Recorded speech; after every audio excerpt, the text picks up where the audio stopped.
Bonsoir chers auditeurs, ce n'est pas l'abbé Guillaume de Tannouarn qui parle dans ce micro, mais Arnaud Guyot-Janin. Vous retrouverez l'abbé dans un mois, il est en plein bouclage de son journal Monde et Vie, dont nous recevrons tout à l'heure le chroniqueur Paul-Marie Couteau pour nous parler à la fois des ennuis de Marine Le Pen et de l'élection de Trump. Il y aura probablement du débat, si j'ose dire, dans cette partie-là notamment, mais nous en aurons également avant cette deuxième partie avec Paul-Marie Couteau à 19h, puisque je reçois en première partie Michel Geffroy pour un thème « Pourquoi l'Europe n'est pas l'Occident ?»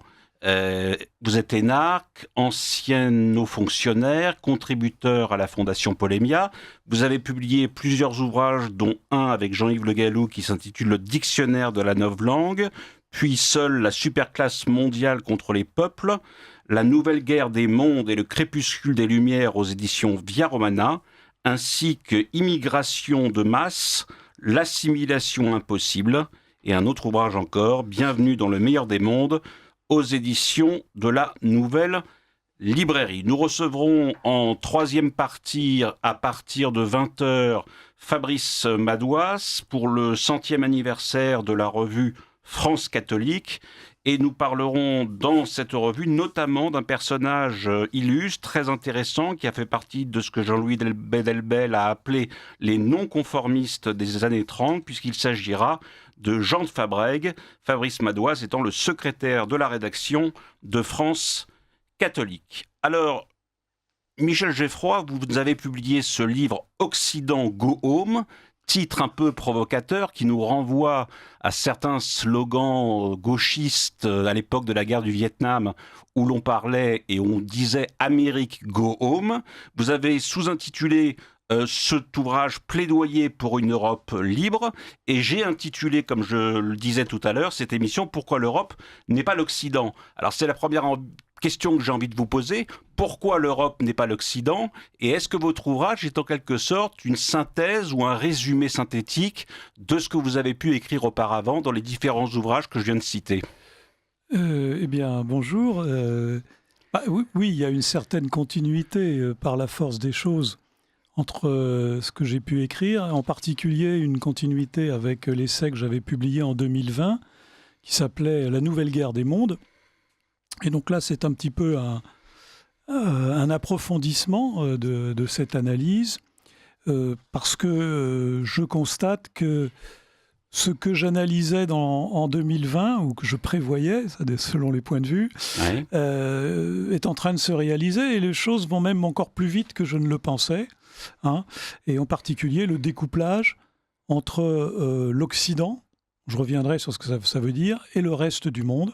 Oui. On est en train d'assister à ce que, comment dirais-je, dans le passé avait prévu Samuel Huntington quand il a dit « Le monde est en train de se moderniser sans s'occidentaliser ».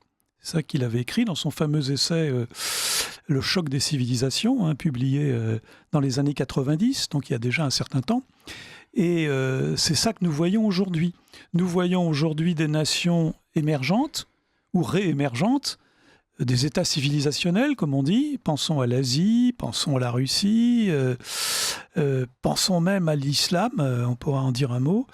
Et à ce qu'on appelle les BRICS, les peut-être BRICS, aussi. Alors effectivement, les BRICS en sont une des traductions économiques et de plus en plus une traduction politique et géopolitique. Hein. Le dernier forum de Kazan, il y a quand même 36 États qui étaient présents, plus beaucoup. le secrétaire général des Nations Unies. Petit détail quand même. Oui, c'est important. Et donc, nous voyons aujourd'hui des gens qui, de plus en plus, veulent développer leur propre voie d'existence, veulent se développer selon leurs propres critères. Hein, d'ailleurs, le dernier forum de Kazan, le thème, c'était « Il faut trouver des principes non occidentaux pour l'organisation du monde ». Donc, on est bien dans une vision très particulière. Alors, pour revenir à votre question, donc l'Occident, l'Europe, pourquoi j'ai pris ce titre, hein, Occident Go Home, c'est évidemment un clin d'œil, je dirais même un double clin d'œil. Un clin d'œil effectivement par rapport à la gauche, hein, les slogans US Go Home, mais aussi un clin d'œil par rapport à la droite, qui, dans les années 70, criait « Occident vaincra ». Hein, je m'en souviens. Bon, et auquel vous répondez « Occident perdra ». Voilà, justement, et c'est tout l'objet de votre ouvrage. Voilà. Alors, l'Occident, je considère qu'aujourd'hui, l'Occident n'est plus l'Europe. Jusqu'au début du XXe siècle, il y a trois concepts se recouvrent. Le concept de civilisation européenne, le concept d'Occident, et je rajouterai le concept de chrétienté. Les trois correspondent. Aujourd'hui, nous sommes dans un monde où les trois concepts ne se correspondent plus véritablement. Et nous assistons aujourd'hui à un décalage entre l'Occident. Premier déphasage, c'est un décalage entre l'Europe, la civilisation européenne et l'Occident. Parce que je considère qu'aujourd'hui, l'Occident, c'est quoi ? C'est un espace qui est dominé par un suzerain, le suzerain nord-américain. Et d'une façon générale, par les pays anglo-saxons, mais aujourd'hui, le dominant, c'est le suzerain nord-américain. C'est un espace de soumission, c'est-à-dire qu'à l'intérieur, nous, Européens, nous sommes soumis à ce suzerain. Et malheureusement, nous commençons à nous en rendre compte, un peu tard, c'est que ce suzerain n'est pas très bienveillant. Hein. C'est pas un empire, un empereur se soucie du bien de ses sujets. C'est pas le cas des États-Unis. Un empire traditionnel sacré n'est pas un impérialisme américain d'extension qui ne respecte pas les autonomies, par exemple locales ou nationales. Tout à fait. Et puis en plus, dans l'univers mental américain, il n'y a pas d'alliés. Il n'y a que des vassaux. Hein, on n'est pas sur un pied d'égalité.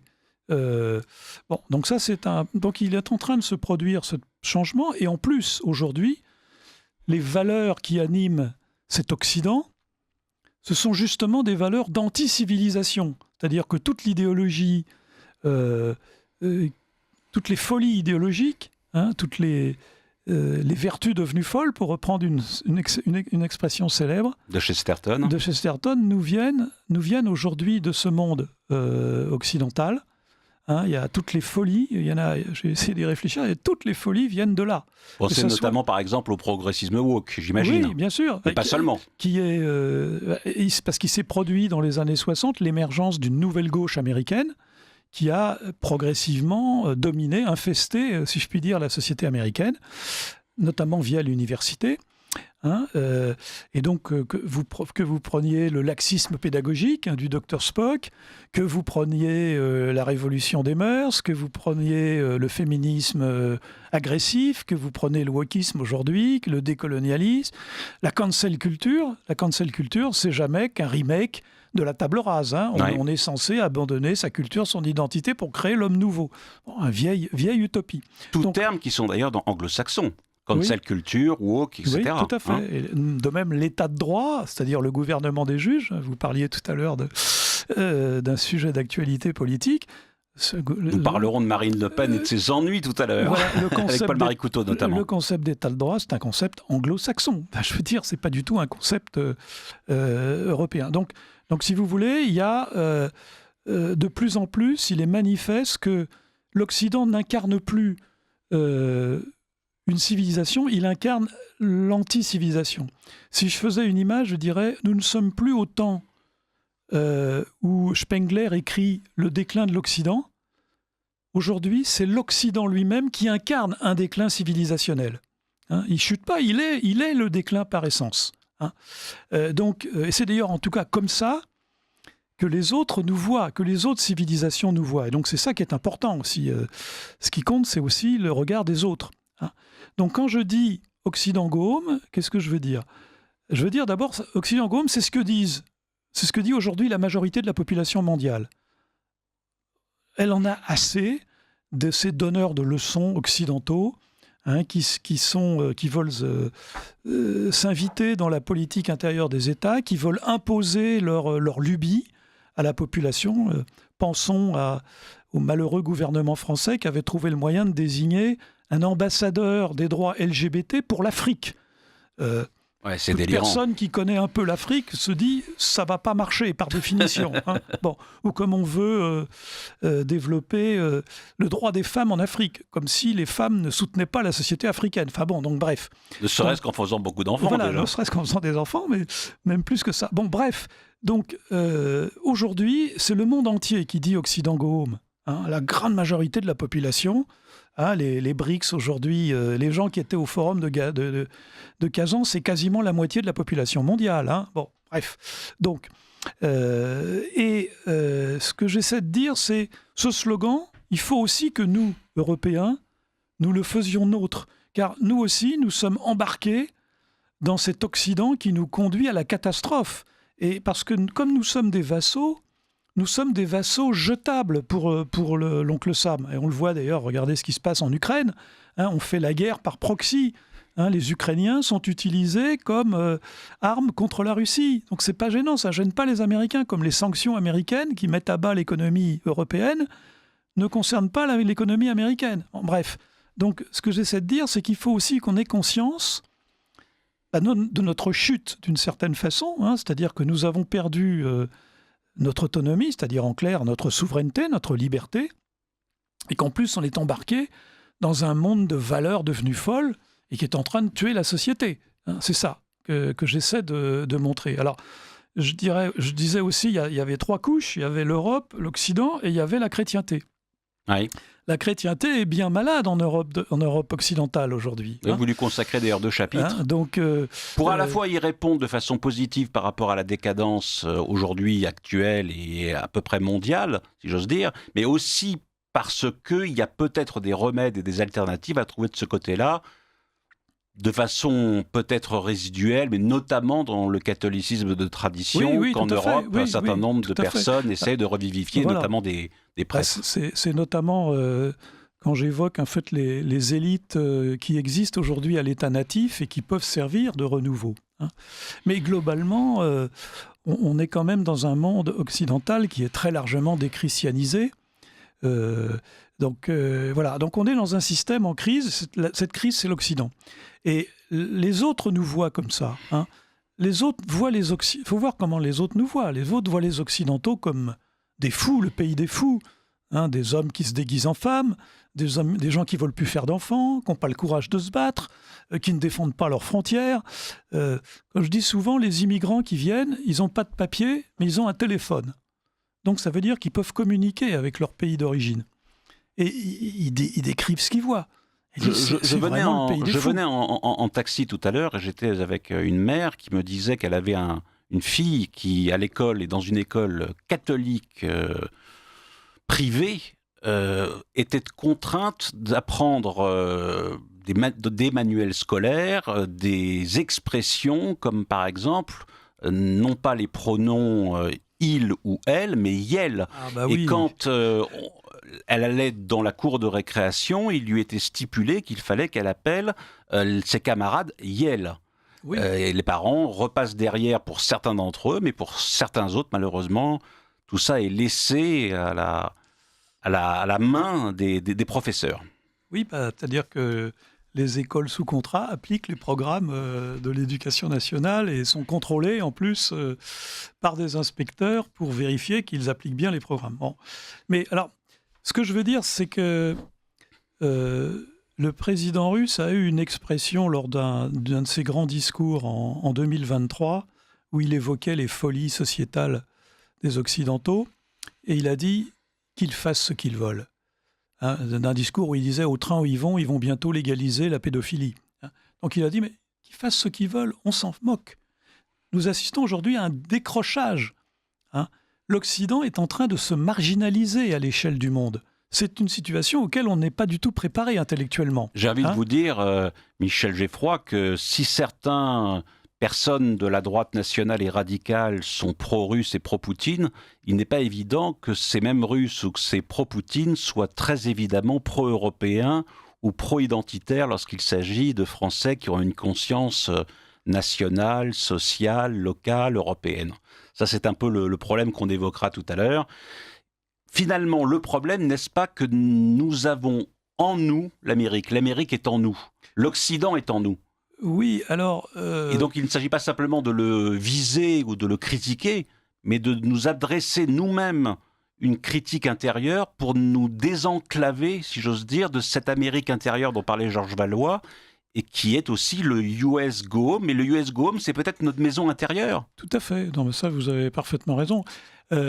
Depuis l'origine, les États-Unis, le Nouveau Monde, d'une façon générale, et après les États-Unis d'Amérique, sont associés à un imago idyllique. Depuis le début, même si vous relisez ce qu'on écrit au XVIIIe siècle sur les États-Unis, relisez Tocqueville même s'il est un peu critique, l'Amérique, c'est un pays magnifique, merveilleux, les gens sont merveilleux, c'est un pays de tous les possibles, c'est extraordinaire, c'est un paradis sur Terre. Hein, et ça renvoie donc à la prétention du puritanisme d'incarner, il voit dans le Nouveau Monde la terre promise, une nouvelle terre promise. Hein. L'American Way of Life. Oui, c'est ça. Bon, donc, et ça, c'est resté, c'est une composante très importante de l'américanisme qui a été multipliée à partir du XXe siècle avec Hollywood et les productions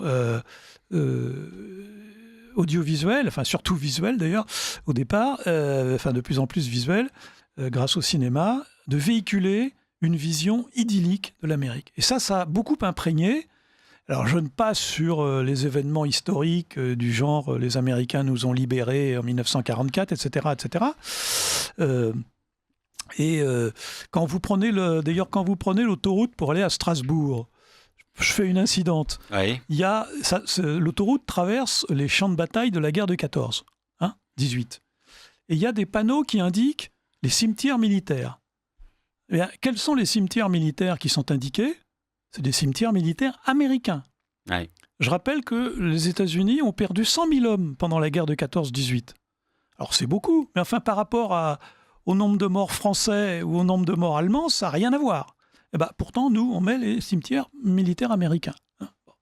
Voilà, je ferme la parenthèse. Donc il y a un imago particulier qui valorise... Ce qui vient de très loin, qui vient depuis l'origine des États-Unis. Ça a séduit la France du XVIIIe siècle, ça a séduit toute une série d'intellectuels et de nobles français qui étaient tout contents. Ils disaient c'est merveilleux, on va enfin trouver le pays de la liberté. Enfin bref, tout ça, c'était ça. Donc effectivement, aujourd'hui, c'est difficile d'expliquer que tout ça, c'est une illusion. C'est une illusion. C'est une image, un imago, c'est-à-dire c'est créé, mais ça ne correspond pas vraiment à ce que c'est devenu aujourd'hui. Alors, est-ce qu'il n'y a pas aussi le fait que les États-Unis se sont construits contre l'Europe et non pas avec l'Europe, ce qu'est l'illusion classique occidentale qu'on essaie de nous répéter depuis maintenant presque 2 siècles, c'est-à-dire, en gros... Jacques Ellul avait ce mot à son époque. Il disait « Les Américains ne sont pas venus libérer nos contrées, mais occuper des territoires. » Et on le voit bien dans la victoire 40-45, où même le général de Gaulle refusait de commémorer les différentes batailles qui avaient vu la résistance l'emporter sur l'occupant et ne souhaitait pas que l'Amérique soit considérée comme le seul bénéficiaire de la libération en cours. Oui, tout à fait. D'ailleurs, de Gaulle avait tenu à peu près les mêmes propos que Jacques Ellul, oui. En disant ils ne sont pas venus par philanthropie. Bon, bref. D'ailleurs, je pourrais faire une petite anecdote.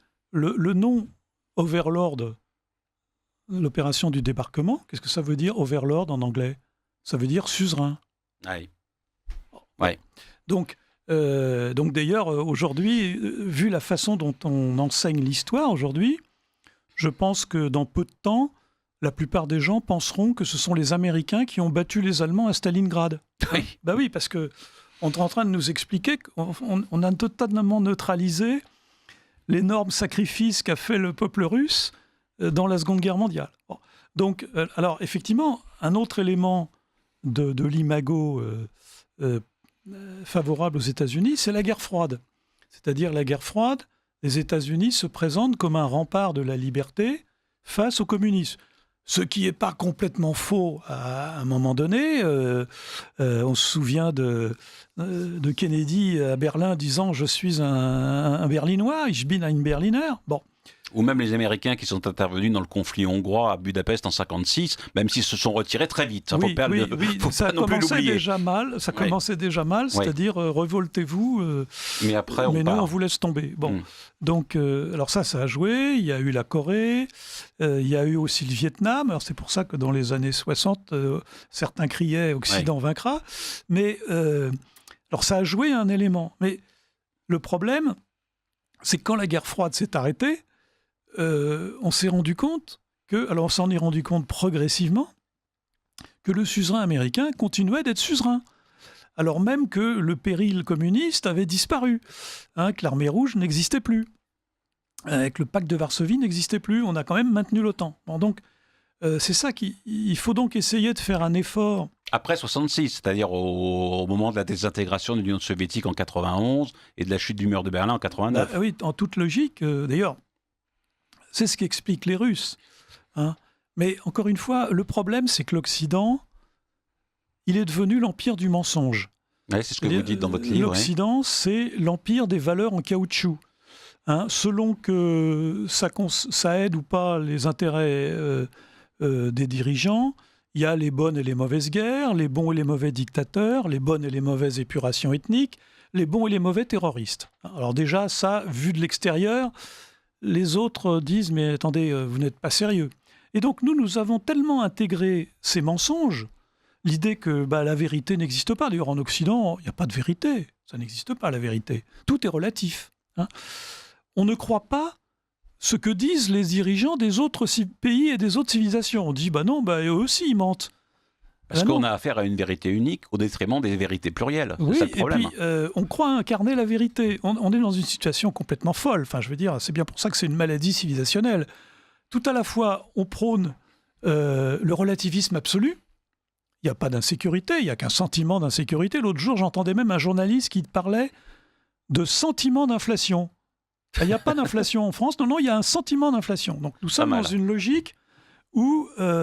c'est la psyché qui domine tout, n'est-ce pas ? Il n'y a pas de réalité, il n'y a pas de vérité, il n'y a pas de nature. D'ailleurs, après tout, la nature sexuée, on peut la changer comme on veut, etc. Il n'y a rien. Et en même temps, on prétend incarner des valeurs indépassables. C'est une contradiction dans les termes. C'est-à-dire que c'est comme quand on dit nos valeurs, c'est le pluralisme. Non, c'est pas possible, parce que si on n'a pas de hiérarchie dans les valeurs, il n'y a pas de valeur. Bon. Et donc nous sommes dans une vision complètement folle. On a tellement intégré le mensonge, on est tellement habitué à avoir des politiciens qui ne font pas ce qu'ils disent, qu'on ne comprend pas que les autres peuvent dire la vérité. On ne comprend pas qu'en 2007, quand Poutine vient à Berlin pour une conférence internationale sur la paix et qu'il dit « Méfiez-vous, l'extension continue de l'OTAN à l'Est, nous, on la ressent comme une menace. » Personne n'écoute. Il dit « Mais non, mais il raconte n'importe quoi, il fait de la propagande. » Ah bon ? Le résultat, ça a été l'opération militaire spéciale en Ukraine. Ah bon ? Alors les Occidentaux sont très surpris. Ah bon ? Et vous, si je continue dans cette voie, vous savez que le président français et Mme Merkel ont dit « Ah oui, on a signé les accords de Minsk, mais ça n'avait pas de valeur pour nous. C'était uniquement pour permettre à l'Ukraine de se préparer à la guerre. » Donc, le président russe a dit « Mais comment on peut croire des gens qui sont capables publiquement de dire que leur signature n'avait pas de valeur ?» Voilà. Donc nous sommes vus comme ça, les Occidentaux sont vus comme ça à l'extérieur, et donc la conséquence logique, c'est que nous ne faisons plus rêver, nous ne faisons plus envie, nous sommes plutôt perçus comme un repoussoir. Il y a comme un repoussoir. Manque de chance, c'est quand même la majorité de la population mondiale qui nous voit de moins en moins favorablement. Ça, c'est nouveau. Jusqu'au 19e siècle, la plupart des élites des pays de l'Inde, de la Chine, rêvaient d'intégrer l'Occident. Ils rêvaient tous d'être étudiants dans une université anglaise. Ils voulaient tous aller à Oxford ou dans une université américaine. Aujourd'hui, c'est pas vrai. Aujourd'hui, c'est pas vrai. Ils disent, non, nous, on est nous-mêmes. On est nous-mêmes, on veut être nous-mêmes. Mais alors, comment expliquer justement ce paradoxe ?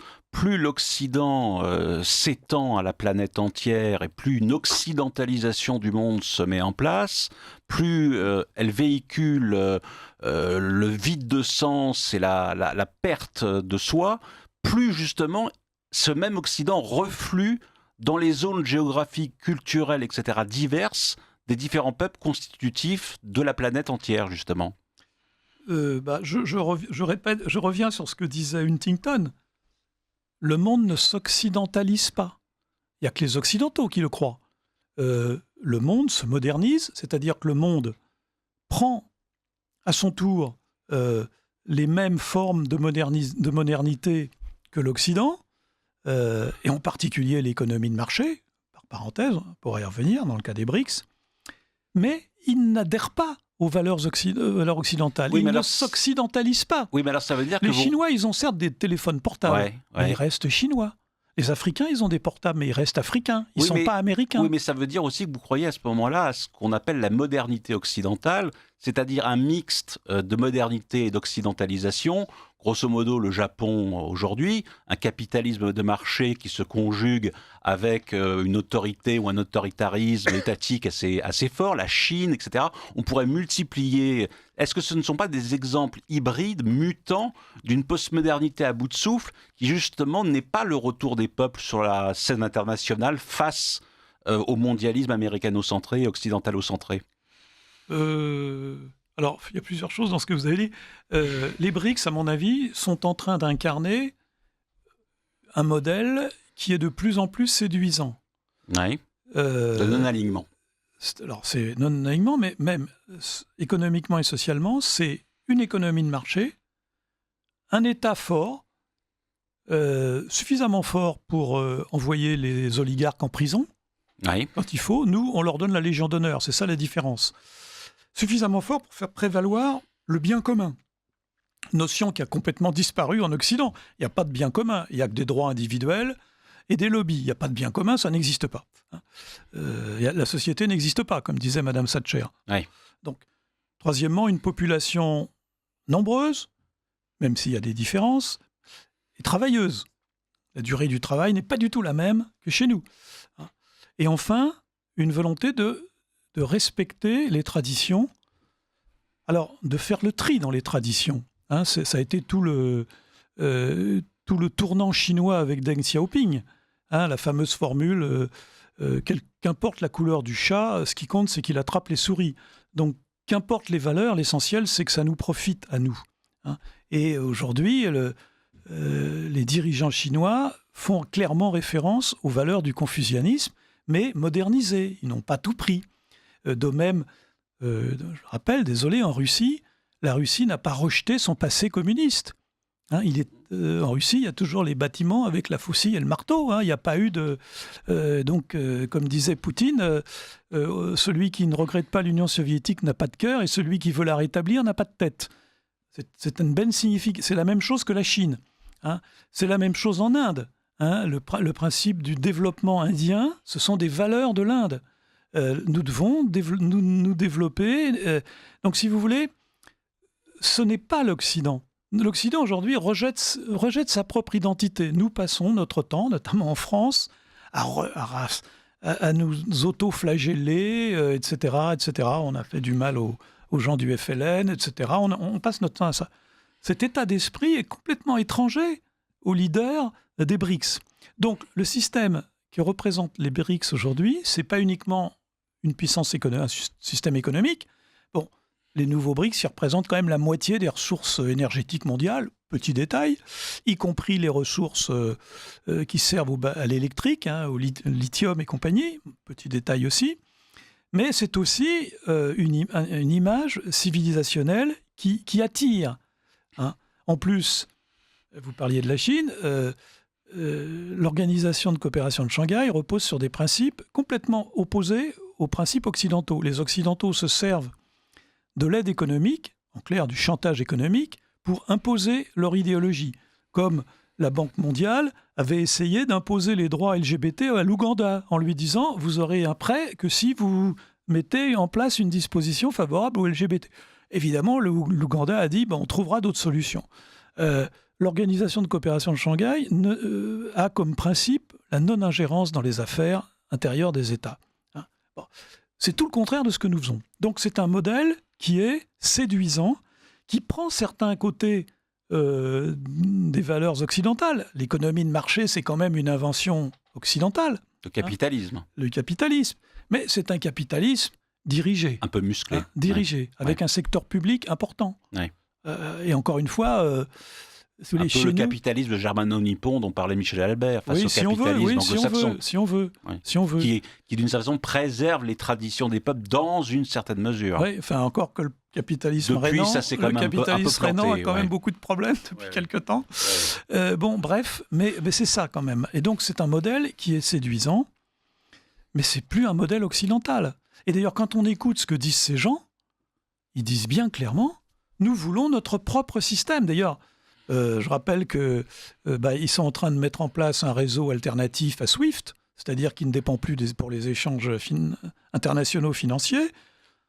Il y a quand même une tendance de plus en plus à la dédollarisation, c'est-à-dire à faire des acquisitions et des ventes dans les monnaies nationales, mais ça se développe dans toute une série de thèmes, y compris dans le domaine médiatique. Par exemple, il y a eu une réunion des BRICS sur les médias. Il faut que nous ayons des médias qui ne soient pas aussi corrompus que les médias occidentaux. Je veux dire, on en est là. Donc nous ne sommes pas dans une volonté de mimétisme. Oui. Si c'est ça votre question, je pense. Nous sommes au contraire dans une volonté que chacun ait sa propre voie de développement. Je pense que c'est une très bonne approche des problèmes. Alors, on a non pas un sentiment, on peut espérer, les raisons que vous nous donnez sont des raisons qui nous aident à espérer, pour qu'il y ait un monde plus divers, plus différent, moins uniforme, plus singulier, plus pluriel que l'espèce d'uniformité du McDo, du jean, du McMonde, comme on disait. Ou le Macworld. Ouais, c'est ça. Voilà, donc c'est un monde pluriel, différencié, qui permet de reconnaître les singularités nationales et populaires. D'un autre côté, est-ce que c'est un monde qui est en transition, ce monde non occidentalisé? Est-ce que c'est du 50-50? C'est-à-dire, est-ce que la modernité et la tradition peuvent se combiner de manière, si j'ose dire, égalitaire? Ou est-ce qu'à un moment donné, la modernité ne va pas l'emporter sur la tradition dans cet état transactionnel? Ce sont des questions qu'on peut légitimement se poser. Oui, tout à fait. Alors, rappelez-vous, dans les années 80, quand il commence à y avoir quelques attentats islamistes, on dit, vous inquiétez pas, le jean va remplacer le tchador. Oui, c'est ce que vous citez dans votre ouvrage, oui. Eh bien, non. On peut très bien avoir un tchador, avoir des chaussures Nike et avoir des jeans. Tout à fait. Ça n'a rien à voir. Et donc, cette idée, qui était d'ailleurs en fait une idée anglo-saxonne naïve, croyant que sous prétexte que je te vends des produits, tu vas adhérer à mon idéologie. Ben, c'est plus vrai aujourd'hui. C'est plus vrai aujourd'hui. Oui, mais ça reste encore de l'hybridité. Ça reste encore une idéologie mixte, mutante. Je répondrai référence au livre de Fukuyama, La fin de l'histoire, qu'à mon avis, beaucoup de gens ont mal lu, n'ont pas lu du tout d'ailleurs. Fukuyama, qu'est-ce qu'il dit? Il dit ah oui, l'économie de marché a triomphé du socialisme.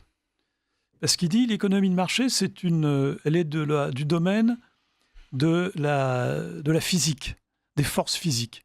Hein. Elle n'est pas du tout du domaine de l'idéologie. Et donc il y a un moment où la science, évidemment, elle triomphe de l'idéologie. Par contre, il dit la démocratie à l'occidental, là, c'est pas du tout certain qu'elle triomphe. C'est ce qu'il écrit. Hein. La plupart des commentateurs ont complètement chanté cette deuxième partie de son ouvrage pour se concentrer uniquement sur le thème « ça y est, on a gagné face au socialisme ».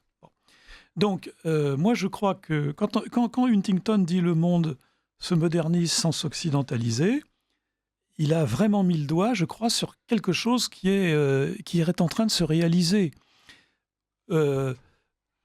Quand je vois des petits jeunes, je leur pose toujours la question où sont les plus hauts gratte-ciel du monde? Où sont les plus gros ponts du monde? Les plus grands ponts du monde? Où est l'autoroute la plus haute du monde? Où sont les trains les plus rapides dans le monde?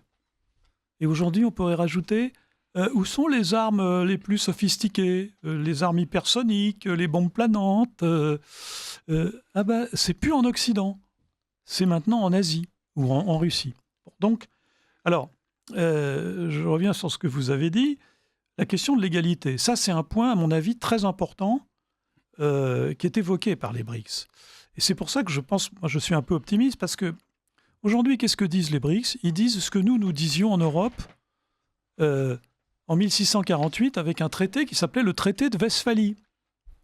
Le traité de Westphalie, je rappelle, pour tous nos auditeurs, mais ils le savent bien, c'est un traité qui a mis fin aux horreurs des guerres de religion et qui a défini des principes fondamentaux: respect de la souveraineté des États, non-ingérence dans les affaires intérieures, respect de la culture et de la religion des États.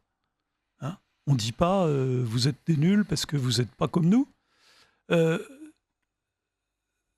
Indépendance des dirigeants. Les dirigeants sont respectés, ils ne sont pas traités comme des individus et on ne les envoie pas en prison parce que ils ne vous plaisent pas.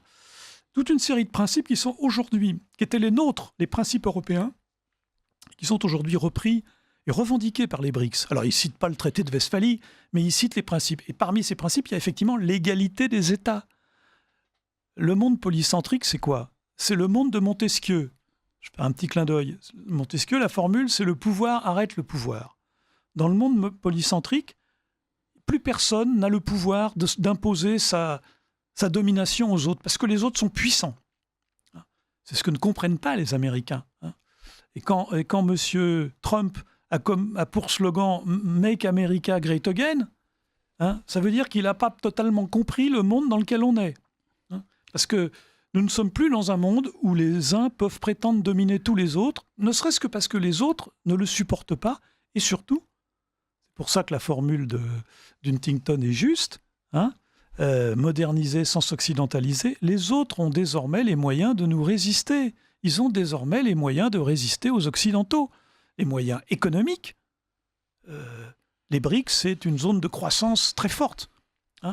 Même l'Afrique a 4% de croissance. Je veux dire, nous, on est tout content de dire qu'on va faire 0,5%, comme l'Allemagne. Donc, non seulement c'est une puissance économique, mais ça devient de plus en plus une puissance militaire. Regardez ce qui se passe au Yémen. Regardez les Houthis qui ont bloqué le trafic maritime occidental dans la mer Rouge. Petit détail. Donc, si vous voulez, c'est ça. Et donc, l'ironie de l'histoire, d'une certaine façon, alors on pourrait dire c'est l'occidentalisation, c'est l'européanisation du monde, mais moi je pense que le monde se porterait beaucoup mieux si on appliquait nos principes, les principes du traité de Westphalie, qu'on a oubliés parce qu'on est rentré dans un monde dominé par les anglo-saxons qui, eux, considèrent qu'il n'y a qu'eux qui ont raison, que les autres sont des nuls et qu'ils ont le droit d'imposer comme ça leur vision du monde à tous les peuples de la Terre. Ce monde-là est terminé, est fini. Alors, l'Europe, puisque vous en parlez énormément, l'Europe se constitue aujourd'hui avec difficulté parce que Bruxelles est de plus en plus prégnante et joue le cheval de Troie de l'atlantisme, du libéralisme, du technocratisme, etc., etc. Néanmoins, vous ne désespérez pas non plus sur cette question de l'Europe, parce que vous pensez qu'il y a encore une vitalité, un souffle et surtout une capacité de résilience de la part de l'Europe qui peut engendrer un renouveau européen grâce à l'anthropologie, grâce à l'espace qui est celui des Européens et qui fait qu'il peut obtenir aujourd'hui avec d'autres pays étrangers des alliances, des partenariats, etc., qui peuvent mettre en échec justement le monde de la domination marchande occidentale, en tout cas en Europe, dans un premier temps, après dans le monde. Alors sur l'Europe, il y a une position ambivalente, c'est-à-dire que il est manifeste qu'aujourd'hui l'Union européenne est très décevante et qu'elle joue contre la civilisation européenne. D'ailleurs, elle est complètement à contre-temps. La démondialisation, c'est un autre aspect du monde moderne. La démondialisation est en cours, mais nous, on continue, l'Union européenne continue de signer partout des traités de libre-échange, continue de prôner l'abolition des frontières économiques, alors que partout, elles sont en train de se remettre en place. Donc, le résultat ne peut être que catastrophique. Pour autant, moi, personnellement, je vais peut-être déplaire à certains auditeurs, mais personnellement, je ne crois pas que le Frexit soit une solution viable, tout simplement pour plusieurs raisons. C'est que, au XXIe siècle, nous avons en face de nous d'énormes ensembles humains. L'Inde, c'est 1,4 milliard. L'Afrique, c'est aujourd'hui 1,4 milliard, mais c'est en train de monter. La Chine, c'est un peu moins d'1,4 milliard, parce que la population chinoise diminue un petit peu, mais enfin, c'est quand même des ensembles gigantesques. Face à ces grands ensembles, penser que une nation, même comme la France, même appuyée sur la francophonie, même appuyée sur un espace maritime important, nous ne sommes plus, je suis désolé, on n'est plus en 1950, on n'est plus en 1960. Il y a des tas de domaines où on peut agir au plan national, mais il y a des tas de domaines où il faut avoir une action cohérente européenne. Je veux dire, dialoguer avec les GAFA, vouloir imposer aux GAFA une fiscalité juste. Moi, je veux bien que le ministre de l'économie française s'y attelle tout seul, mais je ne suis pas sûr que ça marche. Donc déjà, même l'Europe a du mal. Mais surtout, regardez ce qui se passe avec les BRICS. Ce sont des grandes puissances. Grandes puissances. Eh bien, ils éprouvent quand même le besoin d'agir ensemble. Donc, si les BRICS, qui sont puissants, éprouvent le besoin d'agir ensemble, j'ai un peu de mal à comprendre pourquoi les Européens, eux, devraient chacun agir dans leur côté, dans leur petit précaré, en se divisant. C'est absurde. Je veux dire, ça n'a pas de sens. Sinon, nous aurons le sort des cités grecques. Effectivement, chacun faisait son petit coin, mais enfin, les cités grecques ont eu un sort dramatique. Elles ont été soumises à la Macédoine, puis après à Rome, puis après à la Turquie, aux Ottomans. Voilà. Il faut donc je pense que dans le monde dans lequel nous sommes, il faut faire bloc. Alors, par contre, effectivement, il faut changer l'Europe. Alors, et je dirais, c'est pas parce que nos oligarchies, nos élites refusent de changer l'Europe, refusent la France vis-à-vis de l'Union européenne a une attitude invraisemblable. Nous sommes les seuls à n'avoir jamais voulu négocier notre participation financière, alors que tous les autres, y compris l'Allemagne, n'hésitent pas à dire « moi, je paierai pas ça, je vais négocier à la baisse ». Je ne parle même pas de ce qu'avait fait la Grande-Bretagne, qui, elle, était dans une logique de gagner plus d'argent que ce qu'elle versait à l'Union européenne. Donc, ce n'est pas parce que nos élites sont incapables, pour des raisons idéologiques, parce qu'elles sont mondialistes, et qu'elles ont compris que l'Union européenne était un levier du mondialisme, c'est pas parce que nos élites sont pas capables de changer, de renverser la table qu'on peut pas la renverser. On peut changer la chose. Il y a en Europe des gens qui veulent une Europe différente. Et je pense qu'il faut une Europe civilisationnelle. C'est pour ça que je prends un peu l'image de ce que fut la chrétienté à un moment donné. C'est-à-dire, il peut y avoir une diversité politique. La chrétienté médiévale, notamment, j'imagine. Ouais. La grande chrétienté européenne du monde médiéval. Mais qui, d'une certaine façon, l'ordre... cet ordre-là a continué jusqu'au XIXe siècle, d'une certaine façon. C'est-à-dire une diversité politique, mais quand même une grande unité intellectuelle et religieuse, et puis la capacité d'agir face à certains périls.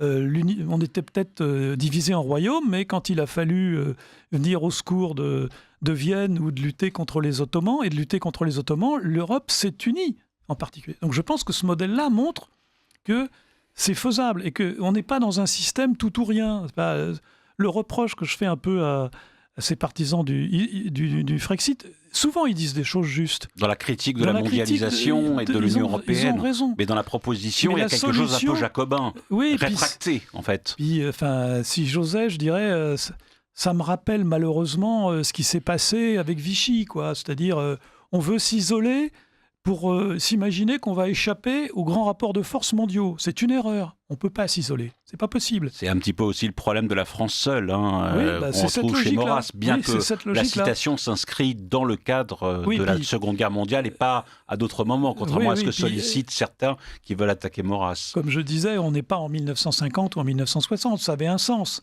Aujourd'hui, alors c'est ça qui est difficile. Mais enfin, dernier point, quand on regarde l'opinion publique européenne, l'écrasante majorité des Européens, y compris des Français d'ailleurs, en regardant les résultats électoraux, ne sont pas du tout d'accord pour la sortie de l'Union européenne. C'est pas possible. Il faut un changement de l'Union européenne. Il y a une force qui existe aujourd'hui, qui s'est manifestée lors des dernières élections européennes, dans la plupart des pays, hein, y compris en Allemagne, etc., en Italie. Bon, il y a donc une volonté de changer d'orientation, mais ce n'est pas forcément une volonté de rejeter le projet européen qui reste, me semble-t-il, quand même une de nos dernières chances de pouvoir compter dans le monde qui vient. Le monde, parce que, et vous l'avez évoqué tout à l'heure, nous sommes dans un monde en transition.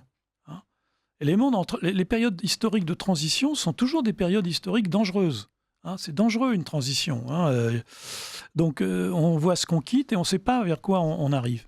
Et donc on a besoin, et en plus, excusez-moi, mais vis-à-vis des États-Unis, si on s'imagine que une petite nation va pouvoir dire « Ah non, moi je veux pas ça », bon, je veux bien, mais vous vous souvenez de l'image où on voit Trump qui époussetait les pellicules sur la veste de M. Macron. Ouais. Voilà. Hein, bon. C'est un symbole. Bah, c'est un symbole. Bon. Je ne pense pas qu'il ait fait ça, qu'il aurait pu faire ça avec M. Poutine ou avec le président chinois. Oui.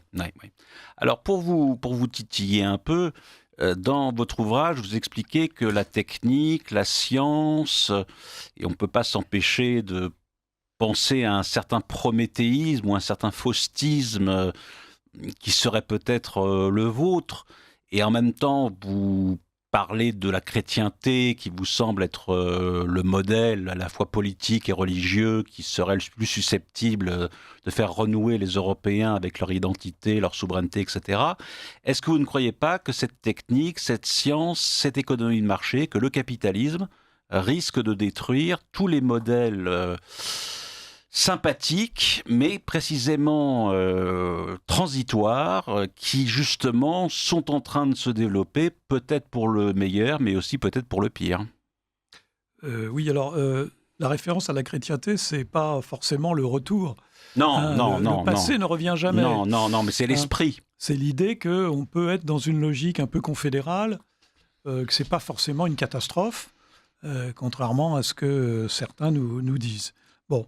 Le passé va parvenir. Moi, je pense que une des forces quand même de notre civilisation, ça a quand même été l'aventure scientifique et technique. C'est une des caractéristiques de notre civilisation. De tout temps, nous avons eu une propension. Alors effectivement, on peut dire que c'est l'esprit prométhéen. La Chine aussi a été une civilisation technique. Mais la grande différence, c'est que c'est nous qui avons découvert les Chinois, alors que les Chinois ne nous ont pas découverts. Hein. Je le citais dans un précédent essai.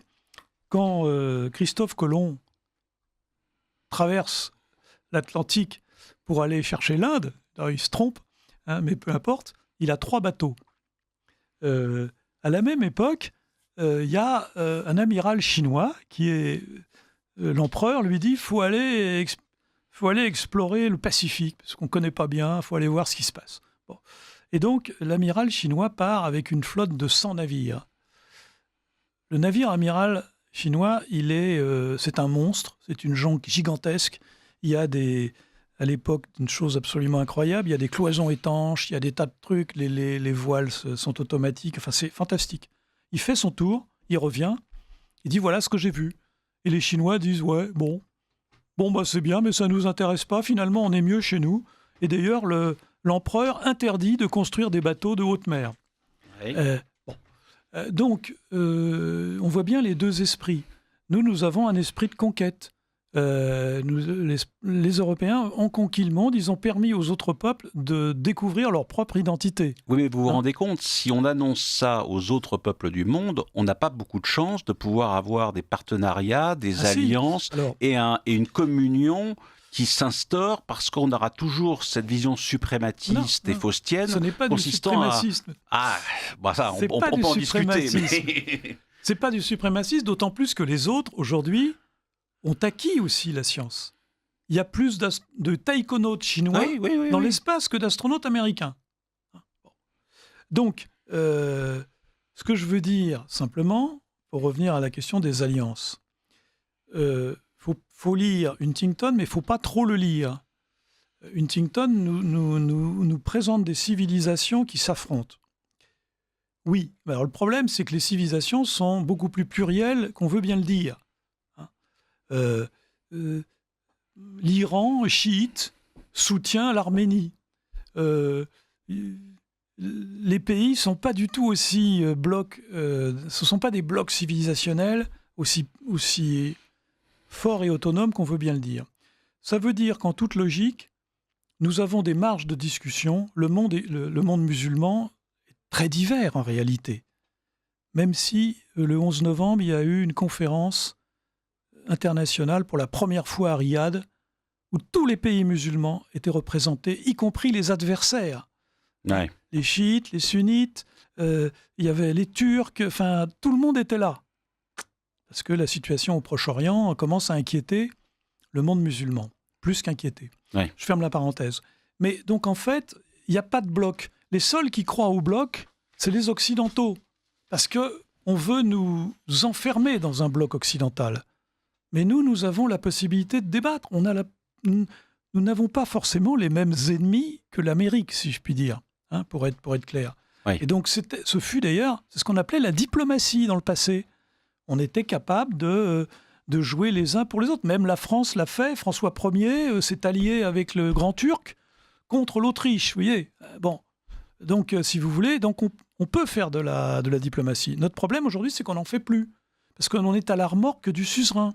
On fait ce que veut le suzerain, point barre. Les ennemis du suzerain sont les nôtres. Bah non, c'est pas vrai.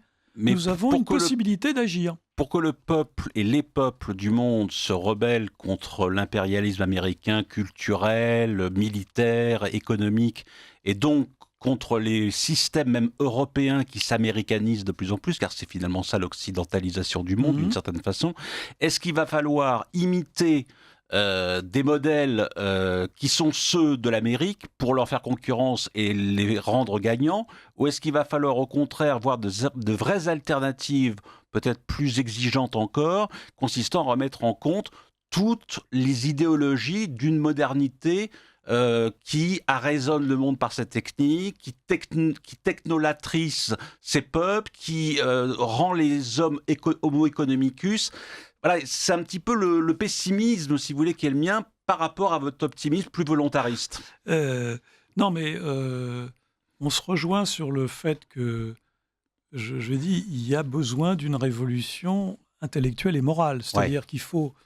nous ne sommes pas uniquement des vassaux à cause du méchant suzerain. Voilà. On est aussi des vassaux parce que nous avons commis des erreurs ou des fautes. Hein, on a abandonné... on a abandonné beaucoup de choses. Hein. Donc, il faut que nous fassions aussi un peu notre mea culpa. Mais moi, je pense que c'est le thème du livre. Le monde polycentrique, comme on dit, qui est multipolaire. Multipolaire, voilà. On peut multiplier les expressions. C'est une opportunité pour nous. Oui. C'est pas une catastrophe. Oui. C'est une catastrophe, effectivement, pour le suzerain nord-américain, parce qu'il se rend compte quand même qu'il a de moins en moins les moyens d'imposer son diktat au reste du monde. Et puis il peut arriver qu'on se pose en s'opposant, comme disait Jean Cau, et qu'on peut exister par l'affirmation des nôtres en étant aussi celui qui désigne l'ennemi primordial, qui est celui des États-Unis d'Amérique, en tout cas aujourd'hui. Je dirais que vous avez entendu que Trump disait notre ennemi principal, c'est l'ennemi intérieur. Ouais. C'est pas la Russie, c'est pas la Chine. Ouais. Phrase importante. Ouais. Parce que je crois qu'aujourd'hui, on se rend bien compte quand même que nos élites dirigeantes nous haïssent encore plus, et haïssent encore plus notre identité que les islamistes et le reste du monde. Hein. C'est ça aussi. C'est-à-dire qu'il se produit aussi un découplage interne à nos sociétés. Le découplage entre les oligarchies et les peuples, c'est pas uniquement à l'échelle mondiale, c'est aussi pour nous, les Européens. C'est pour ça que le slogan « Libérons-nous », il est valable aussi pour nous. On se rend compte que nos oligarchies ne sont pas à la hauteur. Parce que, je disais, il y a une sorte d'ironie de l'histoire, ou de la providence, je ne sais pas ce qu'on peut dire. Le monde est en train d'échapper aux mondialistes. C'est une première manière de dire les choses. Hein. C'est quand même ironique. Oui. Hein. Bon. Mais il échappe à la fois parce que l'Occident est en train de perdre sa puissance, mais aussi parce que intellectuellement, les élites occidentales ne comprennent plus le monde. Ils vivent dans un petit monde parce qu'ils connaissent du monde que les aéroports et les hôtels internationaux. C'est ce que vous appelez la super classe mondiale. Oui, là, c'est la super l'oligarchie. Ben, c'est ça, oui. Donc, c'est-à-dire, c'est des gens qui vivent dans un univers et ils ont un référentiel qui ne correspond plus au référentiel du reste du monde. C'est pour ça qu'encore une fois, Poutine dit qu'ils fassent ce qu'ils veulent, mais on s'en fiche de ce que vous racontez. On s'en fiche de ce que vous dites, de ce que vous faites, allez-y. D'ailleurs, la coupure, pour revenir à ce qu'on disait tout à l'heure sur la Russie est dans une posture ambiguë parce qu'elle se veut à la fois européenne par sa civilisation et en même temps, elle est asiatique par une autre partie de son histoire. Donc elle est dans une tension permanente entre les slavophiles et les occidentalistes. Enfin, ça, c'est bien connu. Ça continue aujourd'hui. Hein. Bon, mais il y a aussi une volonté de ne pas couper complètement les ponts. Mais le fait qu'on coupe les ponts avec la Russie aujourd'hui, ça illustre le fait qu'on s'isole progressivement du reste du monde. Les autres, mais ils rigolent. Ouais. Les Européens, ils rigolent. Pensons, hélas, bon, ça me navre en tant que Français, mais pensons à la parole de la France au plan international. Je veux dire, bon, quand vous voyez les ministres qu'on a eus, quand vous voyez en face les ministres qu'il y a d'affaires étrangères pour tous les pays, qui sont des hommes en général d'expérience, etc., quand nous avions le dernier ministre, l'avant-dernier ministre, il disait « Ouais, je connais pas la diplomatie, mais j'ai voyagé à l'étranger », disait-il. Voilà, bon. Bon, c'est quand même... Donc, si vous voulez, je pense que nous avons la capacité d'être écoutés, parce que la voix de la France, elle est quand même encore écoutée dans le monde. Les gens se font une image aussi fantaisiste de la France, telle qu'elle est devenue aujourd'hui. Mais on a la possibilité d'être écouté encore. On pourrait dire des choses. Le problème, c'est qu'on dit rien. On ne dit rien d'original et on se borne à répéter ce que dit l'oncle Sam. Donc, on n'est pas crédible. Alors, plusieurs messages d'auditeurs. Concernant la libération de la France lors de la Seconde Guerre mondiale, le général de Gaulle, tout de même, a trouvé refuge en Angleterre. D'autres sont partis dans le Maghreb à bord du Massalia, oui, notamment Massalia. Toute la gauche qui a donné les pleins pouvoirs au maréchal Pétain. Oh, le Front populaire, pas toute la gauche. Hein. Ouais. Je signale que de Gaulle est arrivé en France 3 jours après le débarquement allié et que les troupes américaines, australiennes, anglaises, etc. étaient à Versailles. Ces troupes ont attendu 2 jours pour faire une fleur à de Gaulle, pour le laisser arriver à Paris, ainsi que le général Leclerc.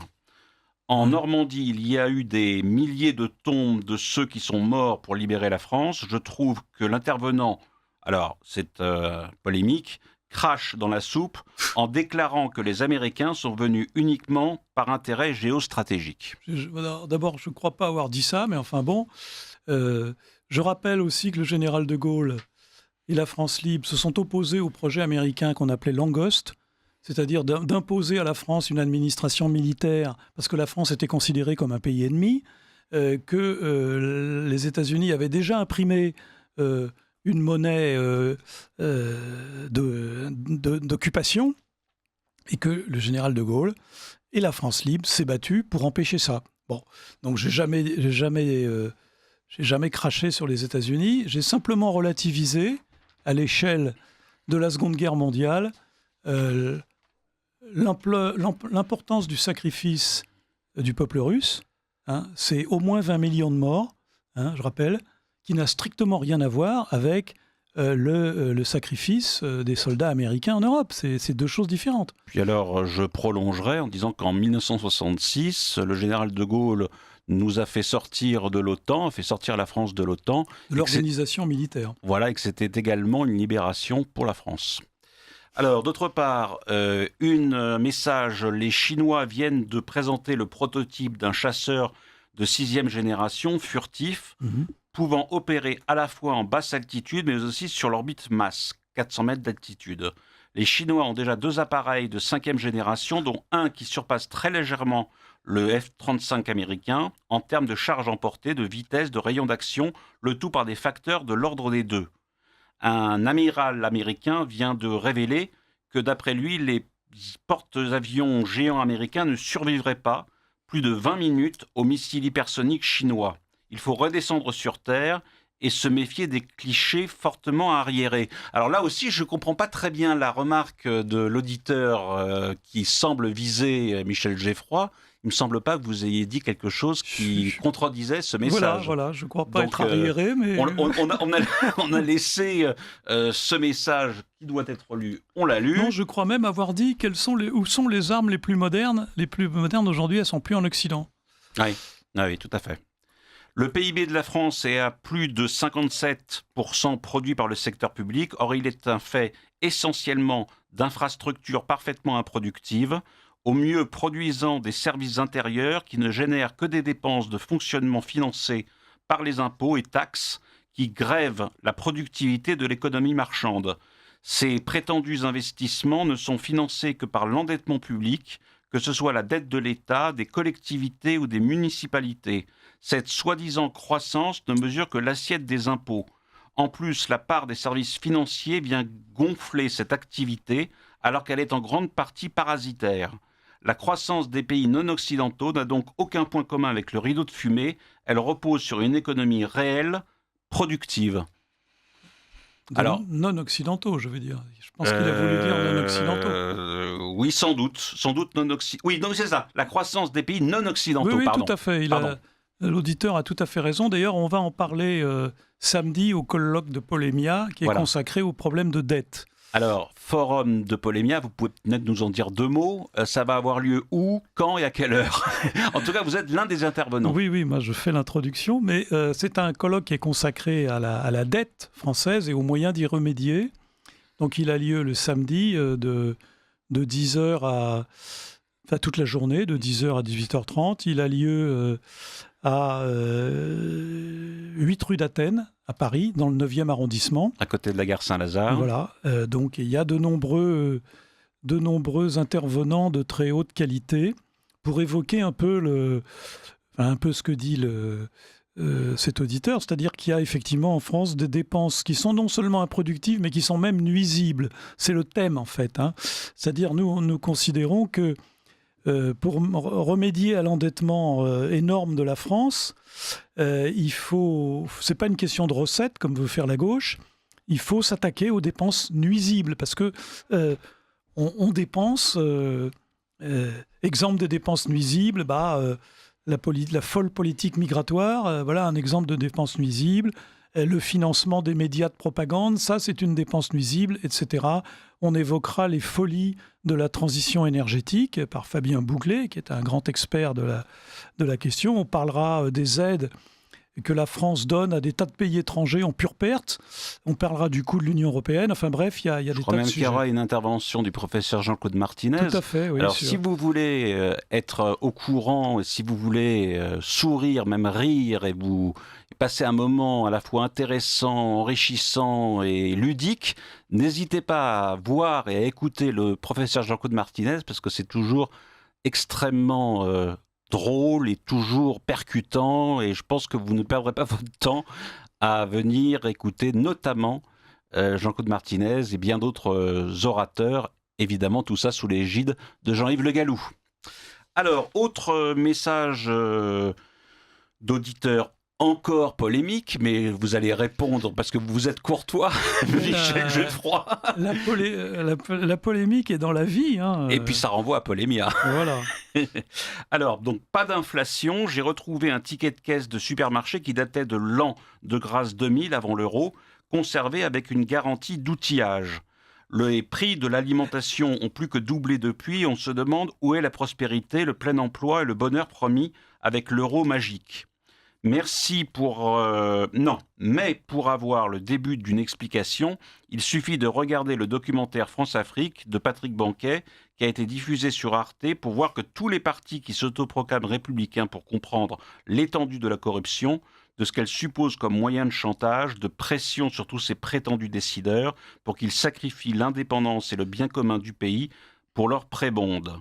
Il suffit de savoir que le choix des ministres devrait être approuvé par le président à vie du Gabon, Omar Bongo, pour que l'on comprenne en retour le succès des BRICS en Afrique et le coup de pied au LUC, merci cher auditeur, que nous venons de prendre dans ce continent, alors que le système initial aurait pu être profitable à ces pays, autant qu'à la France, dans une relation saine.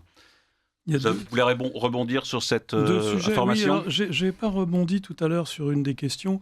Je pense que l'auditeur avait raison sur le caractère très fictif de notre économie aujourd'hui. Ouais. C'est d'ailleurs ce que développe Emmanuel Todd dans son dernier essai. Hein. Il montre bien que les croissances occidentales sont des croissances fictives. C'est-à-dire que c'est une économie financiarisée, c'est une économie parasite. C'est-à-dire que, je rappelle que pour l'Union européenne, il faut faire rentrer dans le calcul du PIB les chiffres de la prostitution et du trafic de drogue. Hein.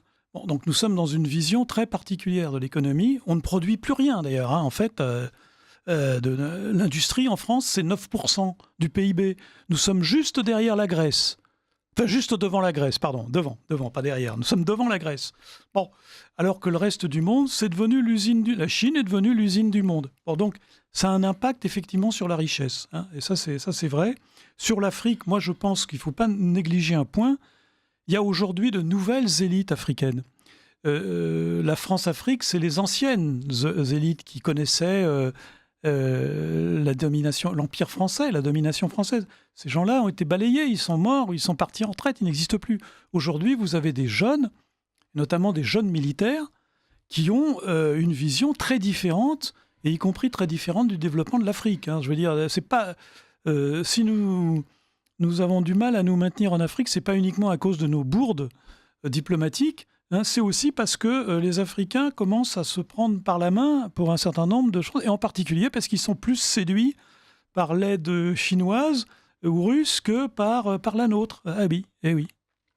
Alors, nous attendons Paul-Marie Couteau, notre chroniqueur, qui va arriver d'une minute à l'autre. Nous allons parler avec lui de la victoire de Trump aux États-Unis et des ennuis judiciaires de Marine Le Pen. Je vois que Paul-Marie Couteau arrive, donc nous l'attendons pour cette chronique. Je rappelle que Paul-Marie Couteau est ancien député européen, directeur du Nouveau Conservateur, et qu'il est également le chroniqueur à Mondévy. Et donc, nous avions un petit quart d'heure avec Michel Geffroy parce que nous voudrions évoquer un sujet qui, je crois, vous est commun, cher Paul-Marie, à savoir la victoire de Trump aux États-Unis, après quoi nous parlerons des ennuis judiciaires de Marine Le Pen. Et nous faisons une petite pause musicale à Bobino et on se retrouve tout de suite après. Aider Radio Courtoisie à rester libre et indépendante. Rendez-vous sur soutenir.radiocourtoisie.fr et accédez à l'ensemble de nos archives à partir de 5 € par an. Vous pouvez également envoyer votre chèque de soutien à Radio Courtoisie, 61 boulevard Murat, 75 016 Paris. Nous avons parlé donc en première partie avec Michel Geffroy de son livre US Go Home. Non, Occident Go Home. Voyez là, tout de suite, le lapsus. C'est une trahison. Ah oui, non mais ça, je ne vais pas y couper. Plaidoyer pour une Europe libre aux éditions Via Romana. Et nous venons donc d'avoir notre ami Paul-Marie Couteau, qui est chroniqueur de ce livre-journal de la chrétienté, qui est donc encore une fois ancien député européen, directeur du Nouveau Conservateur et chroniqueur à Mondévy. On va parler un petit peu de Mondévy et de votre chronique, cher Paul-Marie. Mais d'abord, je crois qu'il y a un sujet... C'est un journal d'ailleurs, Mondévy. Je tiens mon exactement, journal. Votre journal, exactement. C'est assez chic, je trouve. Oui, votre journal, qui tient sur 2 pages. Oui, c'est ça. Hein, c'est ça. Vous abordez plusieurs sujets. Vous savez, un journal, je parle de tout, de ma famille, du de votre petit déjeuner, de l'excellence de mon petit déjeuner, etc. Ouais. Ou de mes retards Radio Courtoisie. Alors, il semblerait, pour votre chronique, cher Paul-Marie et Michel Geffroy, que vous n'épousiez pas tous les deux l'unanimisme pro-Trump et de sa victoire aux États-Unis le week-end dernier. Je ne suis pas seul, parce que je suis en but toute la journée. Alors dites-nous ce que vous en pensez, cher Paul-Marie. Un trumpisme militant, sûr de lui et dominateur. Attention à ce que vous dites. Et conquérant, y compris dans la droite française, ce qui me sidère, parce que ça montre une fragilité, notre fragilité, et sans doute l'habitude que nous avons toujours dans la tête de tout attendre des autres, et en particulier de l'Empire. Qui est terrible. Empire américain. J'ai ardemment souhaité la victoire de Mme Kamala Harris. Ah, jusque-là. Ah oui. Ah oui, d'accord, jusque-là. C'était, à mon avis, très nécessaire pour la France. Alors Et expliquez-nous pour tout ça. l'Europe. Parce que ce qui me guide, moi, c'est pas l'intérêt des États-Unis, contrairement aux gens qui m'entourent, y compris même à certaines parties de l'équipe du Nouveau Conservateur. Nos conversations sont très animées. J'ai fort à faire chez moi, si je puis dire. Nous avons tous fort à faire chez nous. Oui, c'est les pires. Mais ce qui me guide, c'est l'intérêt de la France. Or, l'intérêt de la France, ça ne suppose pas que les États-Unis se requinquent si rapidement, ce qui est à craindre, non seulement l'élection de Trump, mais des conditions dans lesquelles cette élection a été acquise. C'est-à-dire qu'elle est vraiment indiscutable. Bon, c'est pas une question de personnage. Comme tout le monde, il y a des choses éreintantes chez Trump. Je le trouve vulgaire. Bon, les Américains sont vulgaires, après tout. C'est fini, hein, la côte Est, les distingués, je les ai connus, mais enfin, ça disparaît. Oui, mais est-ce que vous avez vécu aux États-Unis Oui. quand vous travailliez avec Boutros Oui, il y a Boutros-Ghali? une petite, beaucoup plus mince partie de la population américaine qu'en France qui est assez chic, on peut dire. Bon. Oui. Mais aux États-Unis, même ceux qui sont riches ne sont pas chics. Donc ça laisse peu de place. Trump a certains avantages quand on entend Andrei Berkov qui essayait de me convaincre l'autre jour d'aimer Trump. Il me disait, mais alors, tu sais, il a eu le courage pendant des années. Et c'est vrai, on ne le dit pas assez. Tout milliardaire ou multimilliardaire qu'il était, de faire des réunions, quelquefois tard le soir, quelquefois dans des endroits où il faisait froid, quelquefois avec quelques centaines de personnes. Il a commencé il y a très longtemps à parler au peuple américain. Il y a de l'amour chez lui, il y a de l'amour pour son peuple. De l'empathie, peut-être. Oui, pourquoi ça vous plaît pas le mot amour? Bah, ça me paraît un peu exagéré, Il y a peut-être. de l'affection pour son peuple. Bon, il aime son peuple, il veut vraiment que les États-Unis d'Amérique, ne disons pas l'Amérique c'est un continent, se redresse, qu'elle reste au fond assez fidèle, que les États-Unis restent assez fidèles à leur dimension messianique. Il y a quelque chose d'assez, oui, finalement d'assez noble chez le personnage. C'est pas ça qui m'inquiète. Certes, il a été élu, et très bien, notamment beaucoup mieux que la dernière fois en 2016, parce que ça n'est pas du tout l'homme d'une partie des États-Unis contre une autre. La croissance de ses succès dans l'électorat noir, dans l'électorat hispanique, chez les jeunes, ce qui n'était pas le cas auparavant, montre qu'il y a une sorte de réunification. Alors, pour moi qui attendais tant l'explosion intérieure des États-Unis, l'implosion, c'est une déception. Il refait une sorte d'unité autour de lui, et encore avec une nette avance. Encore heureux d'ailleurs que Kamala Harris n'a pas eu les voix, ça il faut le noter, qu'a eu ou qu'on a dit qu'avait Biden il y a 4 ans, parce qu'en 2020, Biden avait un score anormalement élevé. Jamais Obama, ni la première ni la deuxième fois, jamais les démocrates perdants, ni Perry, ni Mandel, n'avaient approché ne serait-ce que 70 millions de voix. Ce qu'a Kamala Harris, c'est à peu près l'étiage habituel des démocrates. C'est très étrange que tout à coup Biden, sans grand charisme, ait eu 80 millions de voix et un peu plus la dernière fois, ce qui laisse entendre ce que nous savons, c'est qu'il y a eu des tripatouillages affreux pour éliminer Trump la dernière fois. Ça aurait été une bonne chose, parce qu'on s'en serait débarrassé aujourd'hui de Trump, bon, et du redressement des États-Unis. Parce que vraiment... Et du modèle que constitue le populisme trumpien pour la droite nationale française. Et voilà, alors c'est autre chose. Au sens large. C'est encore pire, c'est que, ça je ne le nie pas, les États-Unis retrouvent une dimension non pas messianique, mais presque de modèle, c'est-à-dire d'un peuple qui arrive à déjouer ses oligarchies, ses féodalités, qui était en butte à une presse affreusement d'ailleurs ridicule, affreusement partial, pire encore qu'en France où pareil, enfin, racontant des bobards. Et jusqu'au dernier moment, d'ailleurs, la presse américaine, en France aussi, ont traité Trump de fasciste. Je l'ai encore entendu sur France Culture pendant la nuit électorale. Fasciste, disait je ne sais plus qui. Enfin, Insulte suprême. Un rigolo de service. On l'a même comparé à Hitler. Oui, on le compare à Hitler. Le réduction ad Hitlerum sévit même sur Trump. Ce qui est idiot d'ailleurs, parce que il avait déjà exercé le pouvoir en 2016 à 2020. On n'avait pas vu les États-Unis transformés en succession de camps. Enfin, tout ça, c'était des délires. Et cette presse délirante, Trump a réussi à les fermer, clapper, pas en essayant de se dédiaboliser. D'ailleurs, c'est très intéressant. Ça peut d'ailleurs avoir un certain écho pour la politique française et Marine Le Pen, dont peut-être nous allons parler tout à l'heure. Vous pensez à Jean-Marie Le Pen, d'ailleurs, par ricochet. Oui. Dans une certaine mesure. Jean-Marie Le Pen a essayé de se dédiaboliser, mais il n'est pas arrivé, c'était plus fort que lui. Et d'ailleurs, ça avait fait son succès. Et de se rediaboliser après, quand même.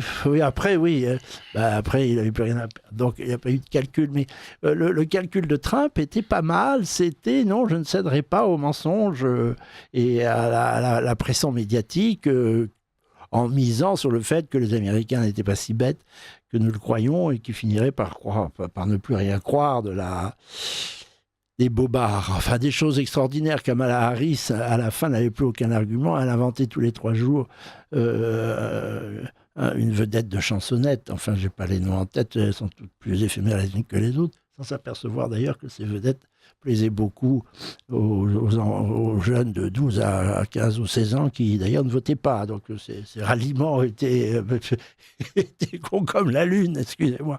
Bref, c'est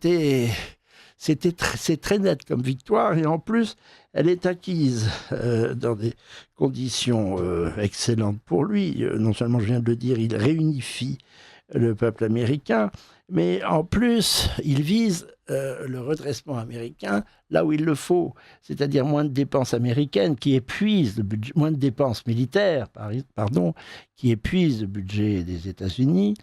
Il faut forer. Bon, c'est un de ses slogans, on va forer pour trouver des gaz de schiste pour redevenir très indépendant en matière énergétique, ce qui est indispensable pour assurer la réindustrialisation d'un pays.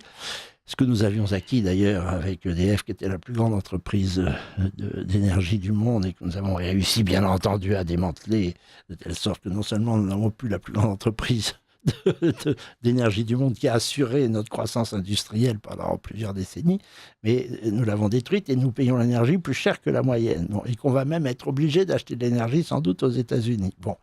Et ensuite, c'est déjà le cas, oui, Michel a raison.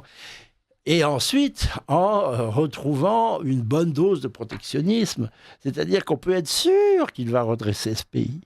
Il va redresser les États-Unis. Et je ne vois pas de pire catastrophe. Pour les Européens, pour les Français. Pour les Européens en général, pour les Français en particulier. Et là, je suis complètement consterné parce que ce sont des cris de victoire, y compris parmi les miens, comme si la France ne les intéressait pas du tout. Il y a un autre point sur lequel je finis, on rebondira tout à l'heure, mais je ne veux pas. On dit qu'il se débarrasse du wokisme. Parce que les woke en prennent un sacré coup aux États-Unis. Mais pas du tout en France. Pas du tout en France. Et d'ailleurs, c'est d'autant plus dangereux que le wokisme, il vient de France. C'est-à-dire qu'on l'avait un peu exporté là-bas, mais c'est quand même les vaticinations intellectuelles des années 50, 60, des structuralistes. Et enfin, vous connaissez tout ça, Arnaud, vous les avez suivis. Depuis que je vous connais, vous les suivez. Les déconstructionnistes et les constructionnistes. Le déconstructionnisme, il est français. Et on a réussi à le fourguer aux Amerlocs, pardon de parler comme ça, mais c'est un peu ce qu'on se disait.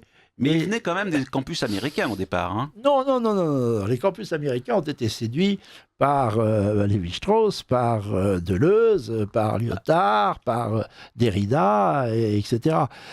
Ça, dès les années 60, Arnaud. Et Et bon, maintenant, on les a sur les bras, et c'est structurel en France. Vous comprenez. Ouais. On peut même pas dire c'est une culture amerloc. Non, c'est nous qui sommes pris dans le wokisme avec cette espèce de pensée du XVIIIe siècle, en fait, selon laquelle tout est possible, et les choses ne sont jamais ce qu'elles sont, elles peuvent devenir autres que ce qu'elles sont. Ça, c'est la modernité qui s'est installée en Europe, d'abord en Angleterre, ensuite en France, mais la France en a fait de la mousse chantilly tout au long du XVIIIe siècle. On s'en vante en plus. Or, c'était ça, déjà, la déconstruction de notre tradition millénaire chrétienne. Alors, Et maintenant, on l'a dans l'os. je vous rends tout de suite la parole pour votre chronique, cher Paul-Marie. Vous êtes amendé pour votre petit retard et je passe la parole à Michel Geoffroy. Est-ce que vous pensez, vous aussi, que le modèle Trump n'est pas justement un modèle pour la France et pour l'Europe? Et pourquoi?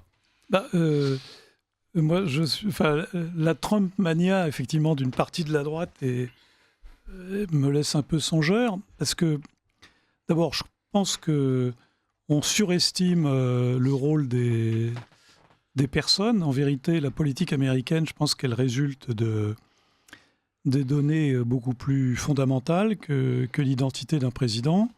Elle résulte de la géopolitique, puisque les États-Unis, c'est un continent-île, donc ils peuvent se permettre, ils peuvent tout se permettre parce qu'ils ne supportent jamais les conséquences de ce qu'ils imposent aux autres, en particulier la guerre. Deuxièmement, il y a une idéologie américaine qui est indépendante des personnes, qui est une idéologie progressiste, qui est c'est le capitalisme, et puis c'est le messianisme du puritanisme, qui est quand même une forme très particulière de religion, de l'idée qu'ils ont... c'est un accélérationnisme, comme on dit, c'est-à-dire ils pensent qu'ils ont le pouvoir d'accélérer la fin des temps, l'arrivée du paradis terrestre, et qu'eux sont la nation élue pour ça. Bon, tout ça est... Alors moi, ce qui me frappe dans le programme de Trump, c'est son mot d'ordre. Faisons l'Amérique puissante une fois encore. MAGA. Bon. Or ça, à mon avis, c'est la contradiction avec l'évolution du monde aujourd'hui. C'est-à-dire que aujourd'hui, j'ai dit tout à l'heure, nous rentrons dans un monde polycentrique où il y a de multiples puissances et où aucune puissance n'est capable de l'imposer aux autres, sauf à rentrer dans une logique de confrontation militaire globale d'une guerre mondiale, dont je pense d'ailleurs que l'Occident ne serait pas le vainqueur, vu l'état moral de l'Occident. Je ferme la parenthèse. Et donc, le problème de la politique de Trump, c'est effectivement, comme vous l'avez dit, c'est d'essayer de rendre l'Amérique en interne plus forte ou plus saine. Bon. Mais au plan international, je pense qu'il va se heurter fondamentalement aux nouveaux rapports de force mondiaux. Et il faut rappeler ce que dit l'ambassadeur russe aux Nations Unies, qui dit quand Trump prétend qu'il va régler la guerre en Ukraine en une journée, les Russes disent « Attendez, ça ne va pas se passer comme ça. On a des contraintes qu'il va falloir prendre en considération. » Bon, donc je veux dire, moi... alors, ce qui est sympathique, et ce qui explique à mon sens que la droite ait été trumpiste à un moment donné, c'était effectivement de voir la tête des journalistes mainstream au soir des élections. Attention aux mots que vous prononcez, vous êtes trumpien là. Non, mais c'est vrai, c'est-à-dire ça fait longtemps qu'on le prononce, que je le prononce. On dit les médias de grand chemin aussi, pour être méchant. C'est-à-dire, on voyait bien que c'était un coup pour le système, de considérer qu'il avait gagné en dépit de tout ce que nos grands experts des États-Unis nous racontaient, qui sont à peu près du même niveau que les médecins de plateau, les médecins de plateau qu'on a eus pendant le Covid, et effectivement des généraux sur la Russie qui nous expliquaient pourquoi la Russie était en train de perdre. Bon, donc effectivement, c'était sympathique.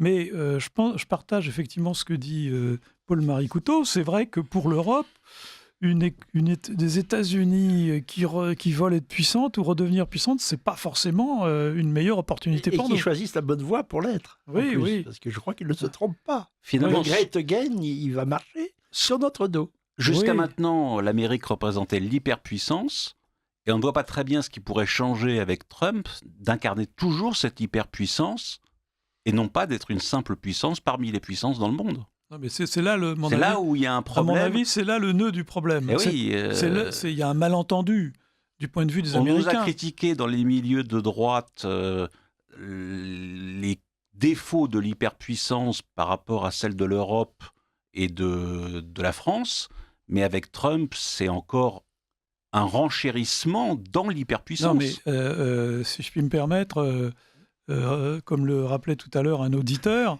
non, mais attendez, l'hyperpuissance américaine, elle est très largement fantasmée. Oui, c'est l'hyperpuissance Elle est très telle qu'ils le fantasmée. veulent.